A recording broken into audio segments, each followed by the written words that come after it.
Party आरो हाइकमान्डजों दिनैहाय सासपेन्ड खालामनानै दोनजादों। खावलायदों बिथांखौहाय जुदि नोंथाङा जेसेबांनाखि अफिसावहाय सफैनाय माल बिथाङा जेरैबाबो दोनहैनांगौ। गेजेरावहाय बिथाङा जुदि दोनहैयाबा जों बेखौ गोख्रों एक्सन लानाय जागोन। मैया जोंहा जोंनि साउथ गंगिया प्राइमारिनि सिङाव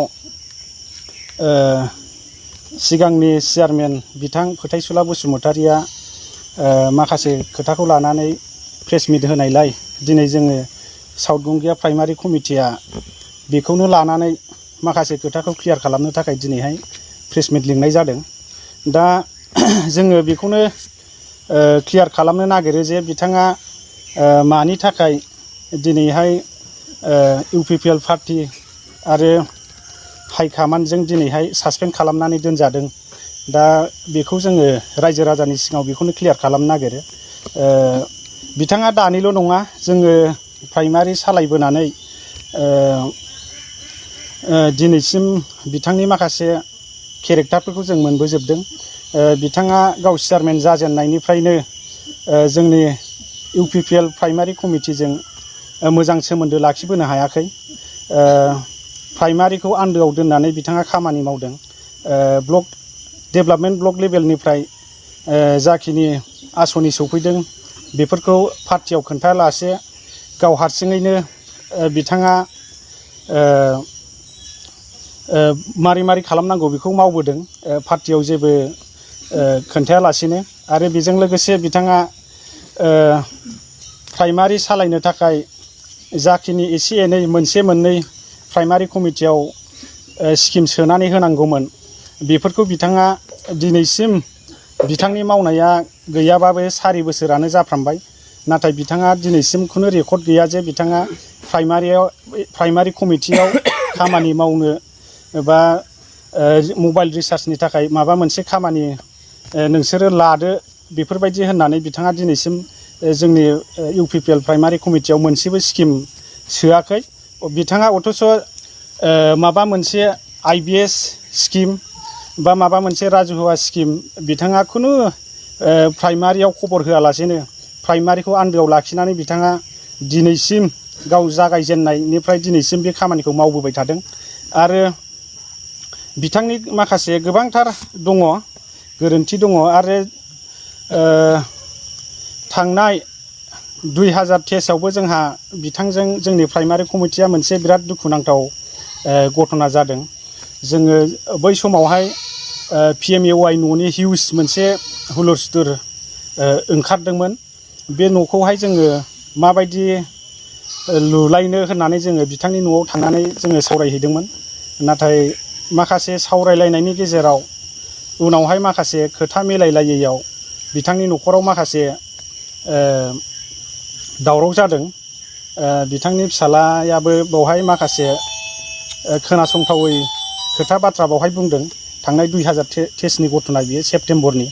बेवहाय बिथाङा जों रायलायनायाव जोङो प्राइमारि कमिटियानो थांनानै रायलायहैदोंमोन, जिहेथु न'खरखौ बोरै लुलायनो, माबायदि खालामलायनो, सिस्टेमफ्रा बोरै बेफोरखौ जोङो रायलायहैदोंमोन। बेवहाय ओरैबायदि घटना जाबाय, जोंनि इउपिपिएल पार्टिखौहाय ओरैबायदि गाज्रियै मुं सुबाय, नोंसोरो बुन्था मा राजनिति रोंगौ, बेफोरबायदिनो माखासे गाज्रि खोथाजों बैहाय बुंदों। ओमफ्राय जोङो बेवहाय जों प्राइमारि वार्कारफ्रा बेवहाय जोङो जथेस्थ' दुखु मोननाय थादों। ओमफ्राय आरो नैबे मोनसे खोथाया बिथांनिया ओरैबायदि गोरोन्थि। आरो जोङो मोनफ्रोमबो जोंनि प्राइमारि कमिटिनि मिटिङाव जों बिथांखौ लिंहरनानै बिथाङा जाहाथे गावनि आखलफ्रा सोलायथों बेफोरबायदि होननानै जों बिथांखौ बार बुङोमोन। खिन्थु बिथाङा सोलायनो हायाखै दिनैसिम।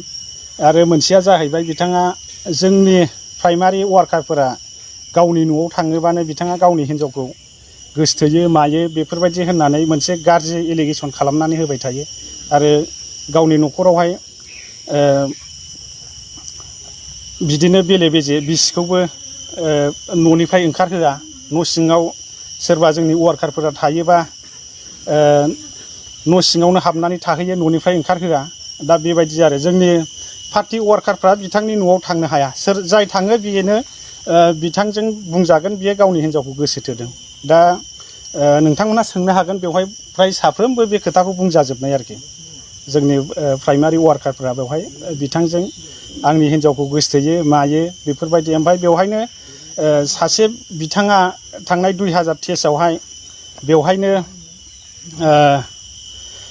बे केसआवनो बिथाङा गोबांद्राय बिदि बार बुंजाबाय थानायाव गोबां दुखु मोनदों। जोंनि प्राइमारिनिनो सासे एक्टिभ वार्कार, प्राइमारियाव बिबान गोनां। दा बे बिथाङा बार बुंजानायलाय बिथाङा बिनि सायावनो एसे केस होनो बा गावनि गामियावनो एसे नालिस हैनोसै बेफोरबायदि होननानै बुंलायदोंमोन। ओमफ्राय बेवहाय जोंनि साउथ गंगिया प्राइमारियावनो जोंनि ब्लकनि जेनेरेल सेक्रेटारियाबो जोंनावनो गोग्लैनायलाय बिथाङा थाबैनो खोनाहैनानै बेफोरखौ एसे सावरायलायनि इन्टेलेक्सुवेलखौ लानानै होननानै बिथाङा लिंथुमदोंमोन। बेवहाय लिंथुमदों। ओमफ्राय बेनिफ्राय बे थांनाय 2023नि घटनाजोब बियो।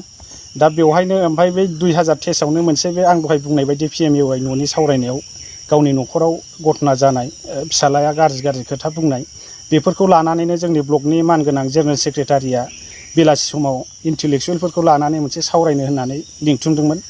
ओमफ्राय बेवहाय लिंथुमबाय, ओमफ्राय सावरायबायबोमोन। सावरायनायावहाय बिथाङा जेबो कमप्रमाइस खालामाखै। माखासे गावनि अहंखौ देखायनानै बिथाङा जेबो समाधान खालामबोआलासिनो बिथाङा गावनि रागाखौ देखायनानै बै समाव जोङो गावहा न'खराव बारा जेबो गैया हिसाबै जोङो प्राइमारिनिफ्राय बिनो मबाइल गंसे सोलिथ'नो बायनानै होदोंमोन। दा बै मबाइलखौ बियो बे जे जायगायावहाय इन्टेलेक्सुवेलजों लानानै जों सावरायदोंमोन, बेवहाय बियो बे मबाइलखौ टेबोलाव खुबैख्रुबनानै गारबोदों। आरो टेबोला थब्लं गब्लंनानै बे टेबोला दाबो दङ बै न'खराव। बेनो जों गोदान होफिननो हायाखै दाबो। दा बेवहाय ओरैबायदि मोनसे जोंनि प्राइमारि कमिटिखौ बावहाय लाजि फोनांदों। आरो ब्लकनि सासे जेनेरेल सेक्रेटारि लोगोसे बे ओनसोलनि इन्टेलेक्सुवेल बिथांमोनखौ बावहाय जायगायाव लाजि फोनांदों आरोखि। जिहेथु गावनि बे माखासे गोरोन्थिफोरखौ एसे सुद्रायलायनो होननानै बेखौ बावहाय जायगायाव लाजि फोनांदों आरोखि। जिहेथु गावनि बे माखासे गोरोन्थिफोरखौ एसे सुद्रायलायनो होननानै बेवहाय जोंना मानगोनां ब्लकनि जेनेरेल सेक्रेटारिया बावहाय लिंथुमदोंमोन। खिन्थु बावहायबो जेबो समाधान जायाखै। दा बेबायदि आरोखि। ओमफ्राय गावनि सोमोन्दै रायलायबानो बिथाङा जोङो एगजिकिउटिभ मिटिङानो जा बा जेनेरेल मिटिङानो जा, गावनि सोमोन्दै एसे रायलायबानो बिथाङा मा बुङो, आं रिजेन होनोसै, आं दानो रिजेन होगोन, नै आं दानो रिजेन लिरनोसै, बे खोथाखौ बुंबाय थायो आरोखि। दिनैसिम बुङो, दाखालि थांनाय 7 थारिखसिम बे खोथाखौ बुंदों। दा बियो बिथांनि जोबोद दुखु गोनां बाथ्रा। फंफ्रोमबो खोथायाव बियो गावनि खोथा बुङोबानो गाव आं रिजेन होनोसै बे खोथाखौ बुंबाय थायो आरोखि। दा आङो बेखिनिखौ बुंबाय। जोंहा बुंथिगिरि माखासे गोबां खोथा माबा दङ। आरो बेजों लोगोसे आं नैबेखौ बुङो, जिहेथु मैया बिथाङा 17 तारिख 6 मार्च 2024 मैया बिथाङा गावनि न'आव प्रेस मिट लादों। ओमफ्राय बेवहाय माखासे अफिसियेल मेटारियेल्स, माखासे सरकारनिफ्राय माखासे जोंनि BCDC अफिसनि माखासे मुवा बेसादफोर बिथांनि न'आव दंफैयो। दा मैया बिथाङा बेखौ बुंदों। जों बेखौ दानिल' नङा, सिगां जोङो सौफैजेननायनिफ्रायनो बिथांखौ बुंदोंमोन, जिहेथु अफिसनि माल अफिसावनो दोनहै होननानै। जों मिटिङावबो बार बुंदों। बिथाङा बुङोबा दोनहैनोसै बे खोथाखौ बुंबाय थायो आरो। ओमफ्राय खिन्थु बिथाङा दिनैसिमबो दोनहैनो हायाखै। दा बिथांनि माबायाव दङ मोनसे BCDC अफिसनि मोनसे आलमारि, बेनिफ्राय स्टिलनि सियार खेबसेयैनो सेट 7 ना मा जिराय जाग्रा बे 2 दङ। बेनिफ्राय टेबोल गिदिर दं। ओमफ्राय जेरक्स मेसिन गिदिर दं। एफोरथ' नङा, लिगेल पेपार बरन जानाय बेबायदि मोनसे माबा दं आरोखि। बे अफिसियेल BCDCनि मेटारियेल्स। ओमफ्राय बेजों लोगोसे मैया बिथाङा प्रेस मिटनि गेजेरजों बुंबावदों सलार, स्ट्रिट लाइट, बेनिफ्राय सलार आरोखि।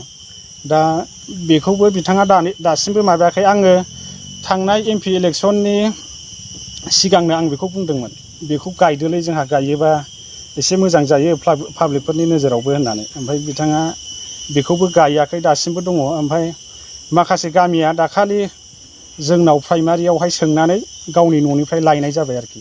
ओमफ्राय दाबो 2 दंबावो, BCDCनि मोनसे आरो मोनसे गामिनि लामायाव गायनाय मोनसे स्ट्रिट लाइट दंबावो आरोखि। दा बेखिनिया दङ। ओमफ्राय जोङो नैबे प्रेस मिटनि गेजेरजों, नैबे मिडियानि गेजेरजों जोङो बेखौनो खावलायो, जाहाथे बिथाङा नैबे अफिसनि जाखिनि माखासे मेटारियेल्सफोर दं, बेखौ जाहाथे बिथाङा अफिसावनो दोनहैयो बेखौ आङो बिथांखौ खावलायो पार्टिनि जानानै दा आङो बेखिनिखौ बुंनानै दोनथ'बाय। बे समाव आङो साउथ गंगिया प्राइमारिनि आफादगिरि जानानै फंनैसो जोंनि दानि साउथ गंगिया BCDCनि मासिगिरि बिथां फोथायसुला नार्जारिखौ जोङो मानि थाखाय बोख्लायदों बिथांमोनहा सिगाङावहाय गोबां बुंलांबाय। दा बे बेलायावनो जोङो बिथांजों आंजोंनो बे साउथ गंगिया प्राइमारिखौ दैदेनोमोन। 2000नि सिगां बिथाङा सेक्रेटारिमोन, जेनेरेल सेक्रेटारि, ओमफ्राय आङो प्रेसिडेन्टआव दंमोन। दा बै समनिफ्रायनो आं बिथांनि कारेक्टारखौ आं मिथिखायोमोन। बिथांनि कारेक्टारा माबायदिमोन, नामावल' फोथायसुला, सिङावहाय बिथांनिया ओरैबायदि मोनसे शास्त्र दङ, फारौबादि नम्रजा जिबौबादि सालाक जा, बेबादि बिथाङा बेबायदिमोन। सायाव बिराद मोजां फारौबादि, खिन्थु बिथांनि सिङावहाय ओरैबायदि जिबौबादि सालाक बिथाङा। मानसिखौ नायब्लाथाय बिराद नम्र, खिन्थु सिङाव बिराद गेसाव बिथाङा। दा पार्टिखौ बै समनिफ्राय बिथाङा जेब्ला चेयारमेन जाबोदोंमोन बे समनिफ्राय बिथाङा बिराद गादबबोदों। मानो गादबबोदों? जोंहा दहाय माखासे प्रेस मिटआव बुंलांबाय सिगाङावहाय पार्टि हिसाबै जोङो माखासे जिनिसखौ रायलायनो नागिरबा बिथाङा जोंनो जेबो माबाखौनो होआ। जोंनो मा खालामो बिथाङा मोजां डिसिसनखौनो खालामा। जों रायलायनो नागिरो बिथांजोंहाय पार्टियाव फैनाय माखासे डेभेलपमेन्ट ब्लक, जोंहा कुसुगाव डेभेलपमेन्ट ब्लकनिफ्राय फैनाय माखासे अनसुंथाइ रायजो राजाफोरनो माबोरै होनांगौ, माबोरै खालामनांगौ, बेखौ जों सावरायो। नाथाय बिथाङा मा खालामो, रायलायनो होनब्लाबो बिथाङा केन्सेल खालामबाय थायो। जोंहा मा होनो ग्राम सभा मिटिं खालामनांगौ, बिथाङा ग्राम सभा मिटिंखौ खालामा। जोंहा गोजौ लेभेलनिफ्राय बुङो पार्टि लेभेलावहाय ग्राम सभा खालाम, रायजो राजाफोरखौ लानानै ग्राम सभा खालामनांगौ। खनबेसे ग्राम सभा खालामखो बिथाङा? बिथांनाव सोंदो, बिथांनाव सोंनो हागोन खनबेसे ग्राम सभा खालामनानै बिथाङा बे इरिगेसनखौ रानखो? MG रेगा स्किम रानदों, खनबेसे रानखो? बेखौहाय बिथांनाव सोंनो हागोन। बे मिडियानि गेजेरजों आं बिथांखौ बुंहरबाय, बिथांखौ आं बै समनिफ्रायनो मिथिखागौमोन। बिथाङा जोंनि साउथ गंगिया प्राइमारि सेक्रेटारि समावनो बिथांजों आङो जेब्ला क्ल'जलि आङो बिथाङा जेबो गैबामोन, साइकेल बोराय सालायोमोन, आङो स्कुटि लानानै बिथांखौ गामि गामि लानानै बेरायोमोन। होमब्लाबो बिथाङा ओरैबायदि सिङावहाय बिराद गेसाव खामानि मावनानै थायोमोन। दा अब्लाबो मा खालामनो, पार्टि हिसाबै बिथांखौ चेयारमेन दोनबाय। चेयारमेन दोननानै बिथांखौहाय मोजां जागोन खोमा सानदोंमोन। नाथायहाय मा जाबाय, पार्टिखौसो बिथाङा एकदम गोदनाव गानानै गल'दि गहोनाय बायदि खालामबोबाय थादों। बिथाङा गल'दि गहोनाय बायदि खालामबाय थादों, पार्टिखौ नायाखै। पार्टिनो मा होदों बिथाङा? गुबुन गुबुन चेयारमेनफ्रा जोंनि कुसुगाव ब्लकआवहाय जेसेबांनाखि जोंहा 16टा BCDC दङ, बे BCDCनि चेयारमेनफ्रा मालाय प्राइमारिजों सोमोन्दो लाखिनानै मोजां खामानिखौ मावोमोन। खिन्थु दिनै जोंनि बाहाय जेसेबांनाखि सौफैनो हादों, जोंहा पार्टिनि लिडारफोरहाय गोबां दङ। दा बिथांमोनाव सोंनो हागोन, मा होदों, मा रायलायदों? बिथां चेयारमेना जेबो रायलायाखै। बिथाङा जोंजों पार्टिजों जेबो सोमोन्दो गैया। दा बेबायदि दिनैहाय बिथाङा जोंखौहाय गादबनानै सौसिनानै जाबोबाय थादों। दा बै समावहाय बिथांनि न'आवहाय जेब्ला जोङो 2023आवहाय थांदोंमोन, बे एभेलेबेल जेब्ला न' फैदोंमोन, बे न' फैनायावहाय जोङो बिथांजों रायलायनो होननानै जों थांदोंमोन। बिथांनि फिसाज्लाया जोंखौहाय बुंबाय, बुन्थासो। आंथ' खोनाबावाखै, बुन्थासो नोंसोर मा पलिटिकेल रोंगौ, मा राजनिथि गेलेनांगौ नोंसोरलाय होननानै बिथांनि फिसाज्ला जे बुंबावबाय। बेबायदि खोथाखौ बिथांनि फिसाज्ला बुंनांगौ मोन्थाय गैया। जोंसो दोनदों बिथांनि बिफाखौ, दिनै बिफाखौ चेयारमेन दोननाया जोंसो दोनदों। दिनै पार्टिखौ बखिनो नाङा बियो, पार्टिखौ माबा बखियो। दा बैबायदि सिगांनिफ्रायनो जोङो बिथांखौ बुंबाय थादोंमोन, जों कनसिडार होबाय थादों। जों EM सारजों रायलायनायाव कनसिडार होदो, मोजां रायलायदो होनबाय थादोंमोन। EM साराबो दे कनसिडार होदो मादो होननानै बुंबोबाय थादों। जोंबो कनसिडार होबाय, मानसि हिसाबैहाय बुजिगौबा जों खालामबोदोंमोन। नाथाय बिथाङा बुजिनो रोङा, दिनैसिमबो बुजिया। बिथाङा प्रेस मिटआव आं नुदों जेबो दाय मावाखैनो, जोंसो मिथिगौ मा दाय मावाखै। सासे मानसिया गावनि महरखौ रावबो नुवा, गुबुनासो नुयो। बिखुंनि मैलाखौ बिथाङा नुवा, जोंसो नुयो, पार्टियासो नुयो। बिथाङा मा मावदों? गावथ' आं बिराद मोजां मावदों होनना लागोन, खिन्थु मा मावदों बिथाङा? गाव मावदों जानो हागौ, खिन्थु जों पार्टिजोंसो मिलायनांगौ ना। पार्टियासो दोनदों बेखौहाय चेयारमेन। दा बेनिखायनो नैबेहाय आङो जोबथारनायावहाय फंसे बाथ्रा बुंनो लुबैदों। बिथांनि न'आवहाय जेसेबांनाखि ब्लक अफिसनिफ्राय सफैनाय मालफोर दङ, बिथाङा इमिडियेटलि दोनहैनांगोन साननैसोनि गेजेरावनो। जोङो सिगाङावनो बेखौ बुंबाय थादोंमोन, बै समाव BCDC अफिसाव जों रायज्लायदों गुबुन गुबुन BCDC अफिसावहाय गद्रेज दङ आलमारि दङ स्टिल सियार दङ टेबोल दङ टेबोलाथ' गावनि खामसालियाव दोनबाय सेवजोबसै गासिबो आं बिथांखौ बुंदोंमोन टेबोलखौ मानो अफिसाव दोनालासे नोङो न'आव दोनफैखो सम मोना दोनहैनो लाजिनो रोङा जाखो बिथाङालाय लाजिनो दंना गैया अफिसनि हरनाय मालखौ अफिसावनो दोननांगौ बिथाङा बै समाव बुंबाय आं होनदोंमोन अफिसनि मालखौ अफिसावनो दोननांगौ बाहाय नों माबोरै न'आव लांखो खावजानो गिदिंदों सोर खावगोन आजिखालि खावनो हायो नामा खावगोन पार्टिनिसो खावगोन सरकारनिसो थांगोन नोंथाङालाय माथो बेहायलाय नोंथांखौसो पार्टियासो दोनदों